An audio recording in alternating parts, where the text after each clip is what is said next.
Everyone, तो कैसे हैं आप सब लोग।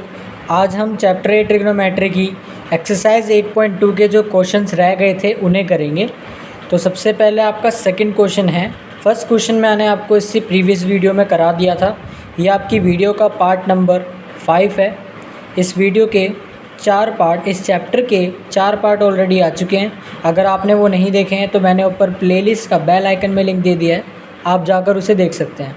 हम अपना पहला क्वेश्चन स्टार्ट करते हैं। हमारा पहला क्वेश्चन है क्वेश्चन नंबर 2 और इसमें आपका पहला पार्ट दिया है 2 tan 30 अपॉन 1 + tan स्क्वायर 30।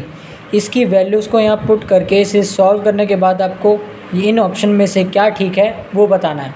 तो चलिए इसे सॉल्व करना स्टार्ट करते हैं। टेबल को आप फर्स्ट ऑफ ऑल याद कर लें या फिर कहीं एक शीट पर लिख के रख लें। जैसे जैसे आप क्वेश्चंस को सॉल्व करेंगे आपको टेबल की वैल्यूज़ भी याद हो जाएंगी। सबसे पहले 2 मल्टीप्लाई में tan 30 की जगह हमने इसकी वैल्यू लिखी जो कि होती है 1/√3 और उसके बाद 1 + tan 30 की वैल्यू फिर से यहाँ पर 1/√3 बट स्क्वायर है, याद रखें, तो इसका स्क्वायर करना ज़रूरी है और बिना स्क्वायर करे उससे पहले आप ऐड नहीं करिएगा। इसके बाद 2 को इससे मल्टीप्लाई करा 2/√3, नीचे सॉल्व करने पर इसका स्क्वायर हो जाएगा 1/3। इसके नीचे 1 लगाकर फिर हम इसमें एलसीएम लेंगे, 3 आएगा। ऊपर यहाँ हो जाएगा 3 + 1 और ऊपर आपकी फ्रैक्शन थी 2/√3।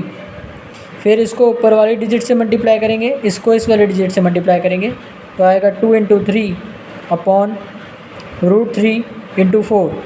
इधर 2 से 4 को काटेंगे 2 पर, √3 से 3 को काटेंगे √3 पर। आपकी वैल्यू बनती है √3/2। √3/2 आपकी दो जगह पर वैल्यूज़ होती हैं, या तो आपका ये sin 60 हो सकता है या cos 30 हो सकता है। ऑप्शंस में आप देखें आपको क्या गिवन है, sin 60 गिवन है, तो ये होगा आपका आंसर। नेक्स्ट है आपका पार्ट नंबर 2। इसमें है आपका 1 - tan square 45 upon 1 + tan square 45। इसमें भी सेम ट्रिग्नोमेट्रिक फंक्शन की बोली है, tan 45 एंड tan 45।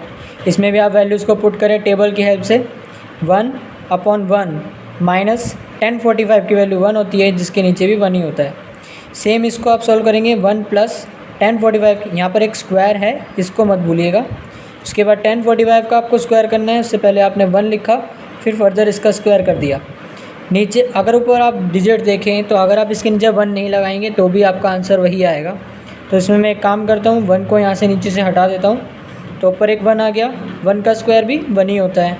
नीचे आप प्लस करेंगे 1 + 1, ऊपर माइनस एंड नीचे प्लस। ऊपर के डिजिट से अगर 1 में से 1 गया तो आपका 0 बचेगा। 1 में 1 ऐड करोगे तो 2 आ जाएगा। 0 से कोई भी थिंग डिवाइड होती है तो फाइनल आंसर आता है 0। अब आपको ऑप्शन में से देख के बताना है कि आपका आंसर कौन सा ठीक है, तो D option is correct. Next है आपका पार्ट नंबर 3। इसमें आपको दिया है कि sin 2a = 2 sin a है, तो इस कंडीशन में a कौन सा एंगल होगा इनमें से 0, 30, 45 एंड 60। जब भी इस तरीके का क्वेश्चन आपके सामने आए कि दो चीज़ें बराबर हैं तो एंगल a की या एंगल b की या एनीथिंग, किसी भी एंगल की आप वैल्यू बताओ, थीटा का वैल्यू बताओ। तो इस केस में आप ऑप्शन से वैल्यूज़ को उठाएँ और a की जगह पर पुट करके बारी बारी देखें। जिस पर भी इन दोनों की वैल्यूज़ सामने सामने इक्वल आ जाती है वही आपका ऑप्शन करेक्ट होगा। तो हम यहाँ पे वैल्यू रखते हैं। सबसे पहला ऑप्शन 0 है, तो यहाँ पर a की जगह हमने रख दिया 0। फिर ऐसे ही यहाँ वाले a की जगह रख दिया 0। अब sin 2 × 0 कितना होगा 0, और 2 मल्टीप्लाई में sin 0 की वैल्यू, sin 0 की वैल्यू आपकी 0 होती है। सेम ऐसे यहाँ पे भी sin 0 की वैल्यू 0 ही होगी, और 2 से कुछ भी चीज़ मल्टीप्लाई होगी, 1 मिनट, 0 से कुछ भी मल्टीप्लाई होगा तो वो भी 0 हो जाएगा। तो 0 = 0 हमारा पहले ही ऑप्शन में आ गया, यानी हमें आगे बढ़ने की ज़रूरत ही नहीं, हमारा ऑप्शन ए करेक्ट है। इन केस अगर आपका 0 नहीं होता तो आप फर्दर 30 से चेक करते, 30 से नहीं होता तो 45 से। इस तरीके से आप करते जाएंगे, कोई भी इनमें से एक ऑप्शन निकलेगा जिसमें से इक्वल आएंगी सामने वाली वैल्यूज़, और वही आपका आंसर हो जाएगा। Part 3 complete. सेकंड क्वेश्चन का पार्ट नंबर 4 है आपका 2 tan 30 अपॉन 1 - tan स्क्वायर 30। इसको भी सॉल्व करते हैं और ऑप्शन में से आंसर को टिक करते हैं। 2 मल्टीप्लाई tan 30 की वैल्यू 1/√3, इसके नीचे भी 1 लगा लेते हैं। 1 - tan 30 फिर से, तो 1/√3 फिर फर्दर इसका होल स्क्वायर। अब इनको सॉल्व करेंगे, आपका 2/√3 आ जाएगा फिर से। नेक्स्ट आप नीचे करेंगे 1 - 1/3, 1 का स्क्वायर 1, √3 का स्क्वायर 3।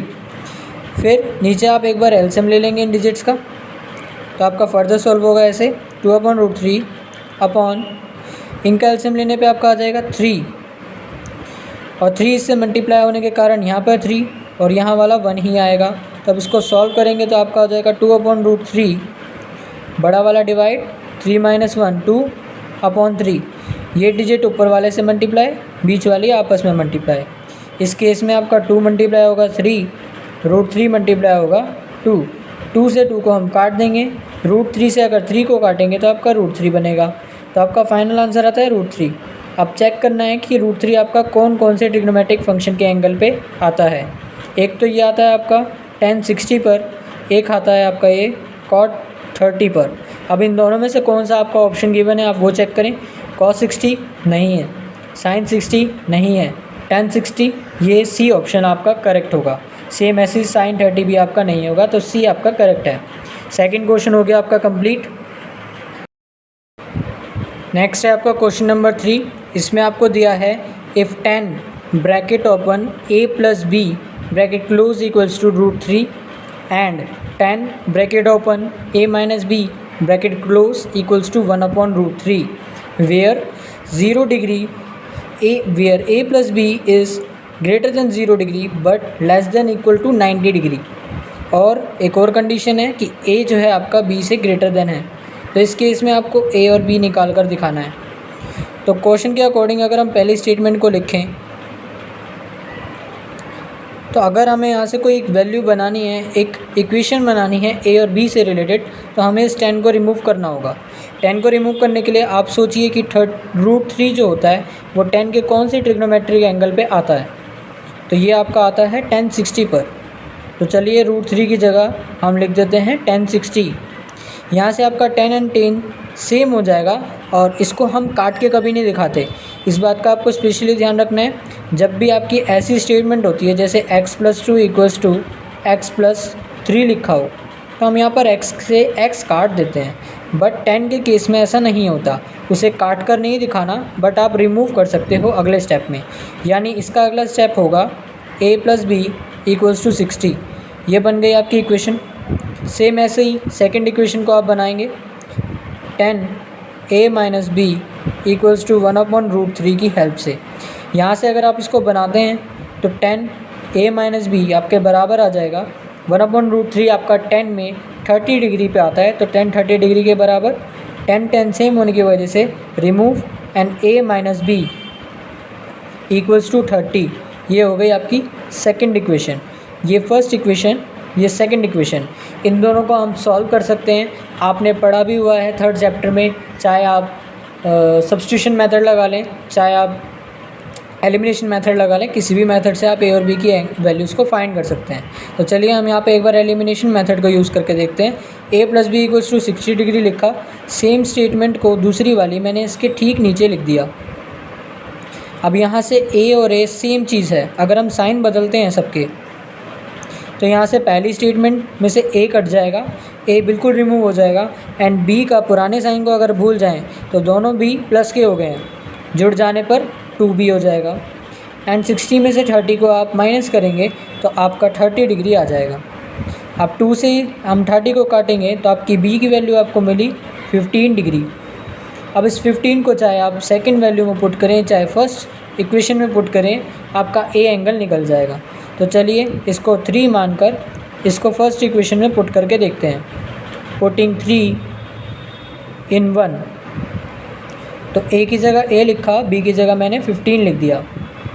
तो अगर अब मुझे a निकालना है तो 60 में से 15 को लेस कर देंगे, आपका a निकल जाएगा। तो a आया आपका 45 डिग्री। तो ये आ गया a और b। अब आप ऊपर भी देख सकते हैं आपकी कंडीशन भी सेटिस्फाई हो रही है। अगर a 45 है तो वो b से ग्रेटर देन है। सेम ऐसे ही 45 और 15 को आप जोड़ें, 45 को और 15 को जोड़ेंगे तो आपका 60 आएगा। एंड 45 और 15 में से माइनस कर देंगे इसको, तो आपका आएगा 30 डिग्री। तो आप देखिए tan 60 की वैल्यू √3 ही होती है और tan 30 की वैल्यू 1/√3 ही होती है। क्वेश्चन के थ्रू ये वेरीफाई भी हो गया कि हमारा आंसर करेक्ट है। तो चलिए बढ़ते हैं अपने अगले क्वेश्चन की तरफ। क्वेश्चन नंबर 4 है आपका। इसमें आपके 5 पार्ट दिए हुए हैं और हर पार्ट में आपको ट्रू है या फॉल्स है ये बताना है। तो सबसे पहला आपका साइन ब्रैकेट में a + b equals to sine a + sine b। क्या ये सम, जो भी सम आएगा उसकी साइन की वैल्यू इनके इंडिविजुअल एंगल की वैल्यू पे इक्वल होगा, ये हमें चेक करके देखना है। तो सबसे पहले a और b को हम कुछ मान लेते हैं। a को हम 0 डिग्री मान लेते हैं, b को 90 डिग्री मान लेते हैं। अब पहले वाले केस में अगर हम इसको ऐसे लिखें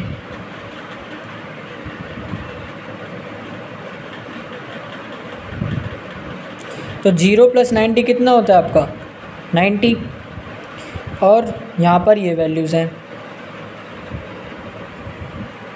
अब यहाँ पर साइन 90 की वैल्यू कितनी हो जाएगी आपकी, साइन 90 की वैल्यू आपकी हो जाएगी 1, साइन 0 की वैल्यू 0 प्लस साइन 90 की वैल्यू 1, तो 1 = 1 आपका आ गया, इसलिए ये आपका ट्रू होगा।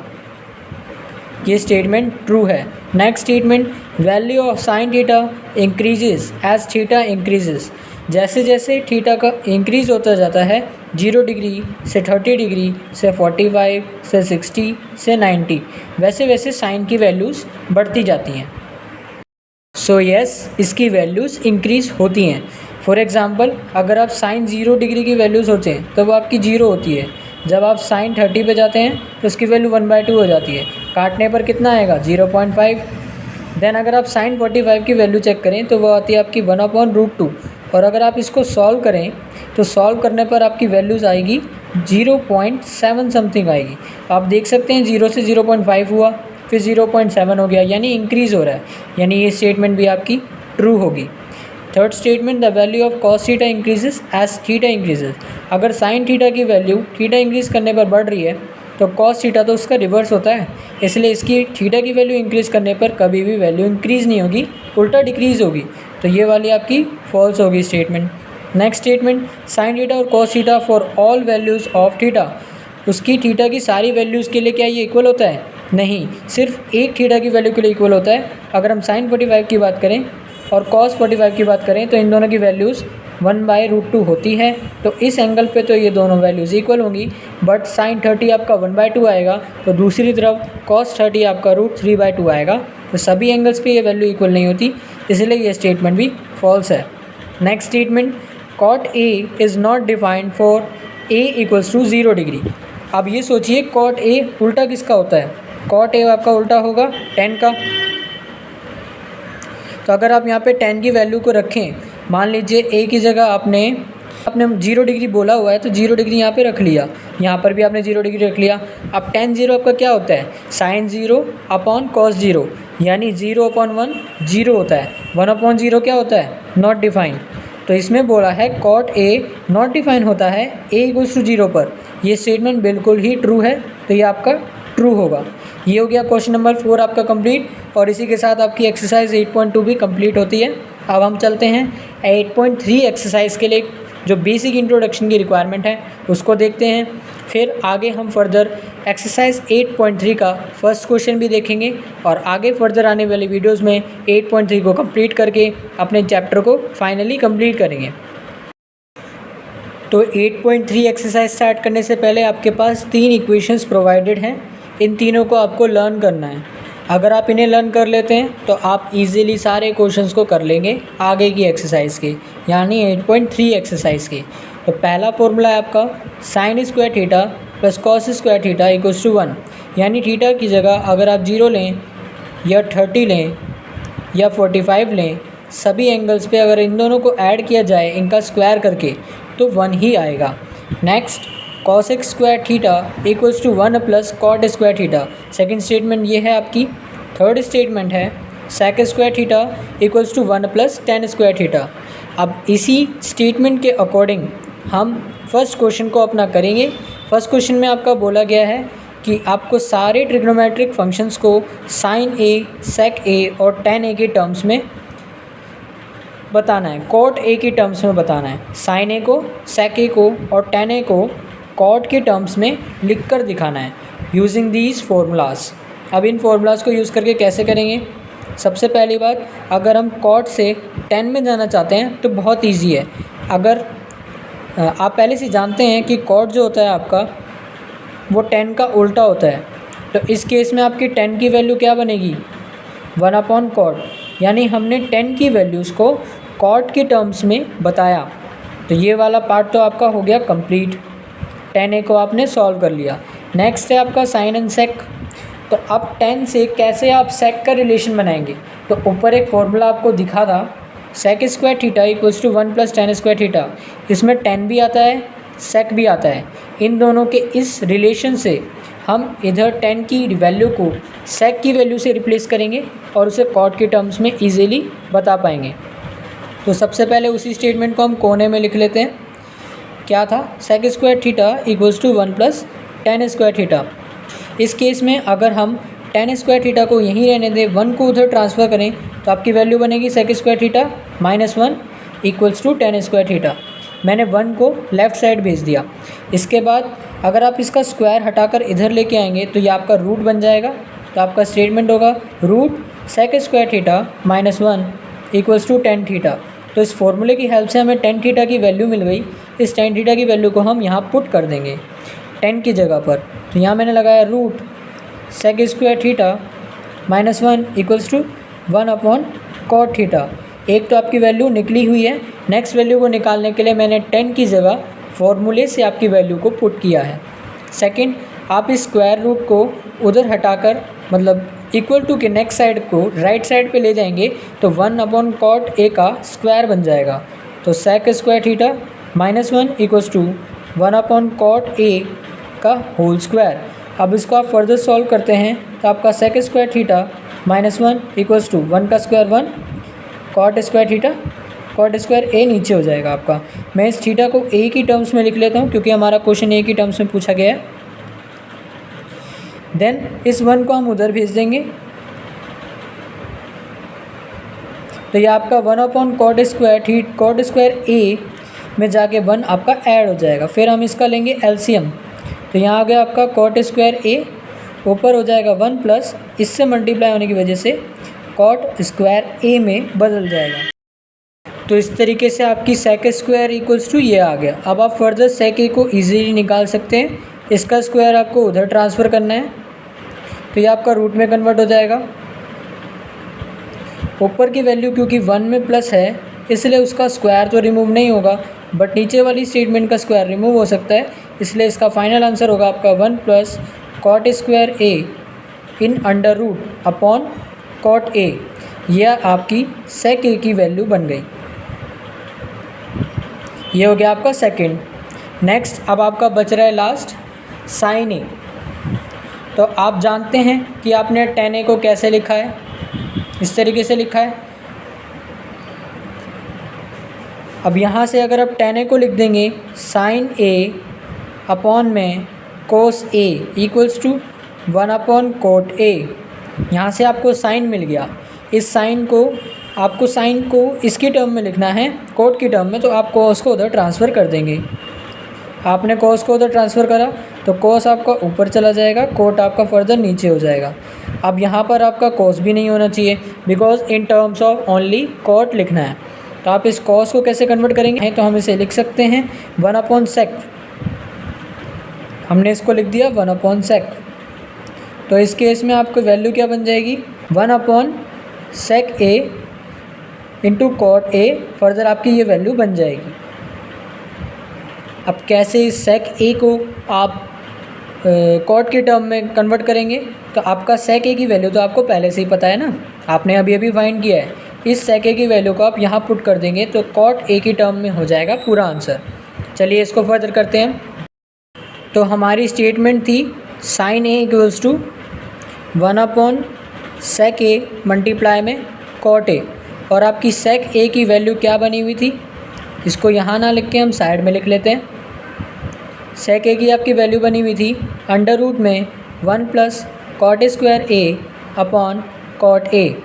इसी वैल्यू को आप यहाँ पुट कर दें 1/, बड़ा वाला डिवाइड लगा लें ताकि आपको कन्फ्यूजन ना हो, 1 + cot square a upon cot a multiply by cot a। अब यहाँ से आपका कॉट से कॉट कैंसिल आउट हो जाएगा, तो फाइनल आपकी साइन की कॉट के टर्म में क्या वैल्यू बनी, 1/√1 प्लस कॉट स्क्वायर ए।